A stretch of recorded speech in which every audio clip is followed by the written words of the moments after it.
you want to save early. Why?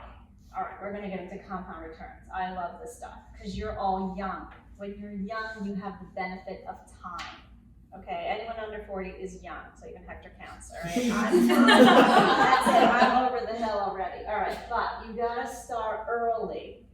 All right, compound returns are amazing. You start early and, you know, by the time you're 65, you have a lot. Not necessarily because you're gonna stop working at 65, but, you know, after 60, you can start drawing on that money. What does that mean? You get flexibility. Maybe you don't want to do the same job anymore. Maybe you want to take a sabbatical from work. Maybe, you know, there could be health issues, whatever it is. Don't think of retirement as stopping work. Think of it as using a tax-preferred vehicle. The government is giving you certain tax benefits. You don't want to be a sucker and just give all your money to Uncle Sam. You want to benefit from those tax treatment and have that money to give yourself financial freedom in the future. Okay, that's what retirement means. It does not mean you stop working. You may, you might not. So compound returns, any calculator you use is going to have certain inputs that you should be thoughtful about. Okay, so you have to have a starting balance. So if you have some savings right now, you're say you have some cash sitting, you don't need to access it, or you already have some money investing. Okay, that's kind of your starting balance, right? You're saying, I'm gonna put away this, whatever, 5,000, 10,000, and I'm just gonna start a new long-term investment account with this. Then you think about how often you can contribute. Monthly is generally good, right? Thinking about budgets monthly lends itself for how paid, you know, how you're paid, apps, all that stuff. You're going to have some kind of annual interest rate. It may be based on what you put it in. It may be an estimate. We're going to play around with different interest rates today.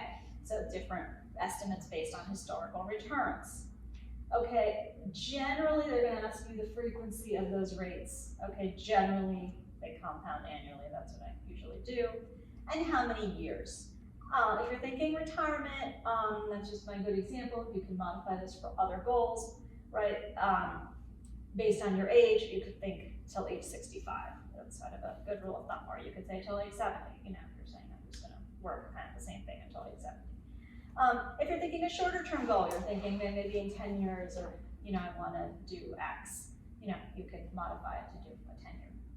So compound returns is just telling you how can my money grow over time. So we have a screenshot here from investor.gov. This happens to be one of my favorite compound returns calculators. I like it because it's not tied to any company. So a lot of the company ones are more advanced, but they also have a lot of assumptions built in. I just like to put in my own assumptions. Like the company ones, you don't always know what they're assuming. So I just like to tell it exactly what I want to tell it, and then I know exactly what's going in. So, you know, then I know what comes out is based on what I put in. Okay, and it's the 5 inputs I talked about, and so I was going to walk through that in a second. And then it also, it says for saving or withdrawal. Ignore the withdrawal. I actually played around with that and it gave me rubbish, so don't do that. And then it says something about an interest variance. I just skipped that. That's getting into complex products. Just use an average interest rate that you'll put in. And then generally I put compound annually, because for most products, interest compounds annually. Okay, so Sarah's going to walk through a couple examples of this in real time. Absolutely. Okay, so we are going to look at 2 examples in particular.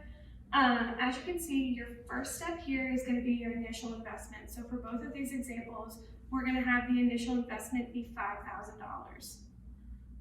Your monthly contribution, and this is where it's going to vary. We're going to do one example with 100 and one example with 500. So I'm going to start with the $100 monthly contribution.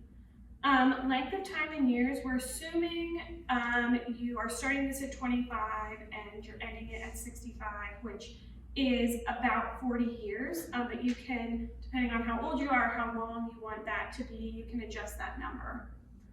For the $100, we're going to estimate that the interest rate here is at 5%, and like Jasmine said, we're just going to skip over this interest variance rate. And your compound frequency is going to be annually. So when we calculate this, it's going to give you, in 40 years, you'll have approximately $180,000 with some change. And down here, you can see on this chart at year, let's say we're at year 10, your total contributions at that point are going to be $17,000, and your future value is going to be $23,000 with some change. So you can see there, at what point you're going to hit certain mile markers. And you can play around with this, like we're going to go back in here and we're going to say you are going to max out your contributions at 500, and your estimated interest rate is going to be a very generous 7%.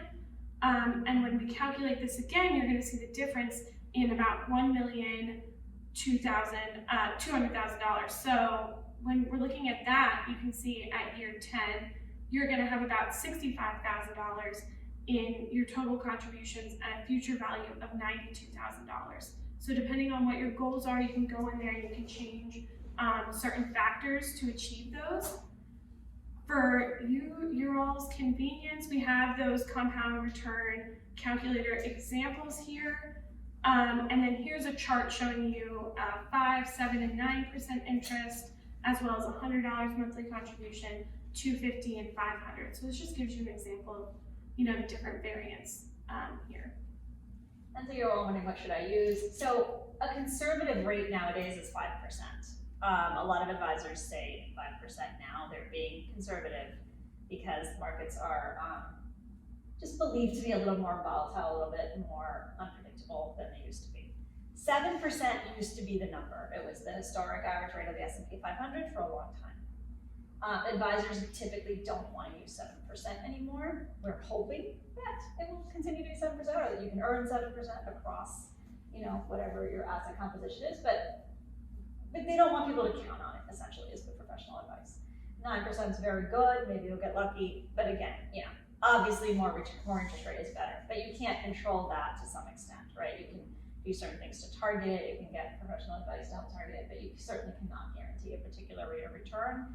Every single financial product prospectus will tell you that. But what you can do is control your input. $500 a month is maxing out, like the IRAs for last year for $6,000. Now it's actually up this year to $6,500. But essentially, if you're getting close to that limit, you're taking advantage of the tax deduction. All right, that's $500 a month. That's doing pretty well. So you can see that power of time. Okay, just contributing steadily over time. That's what's key here. That can get you along.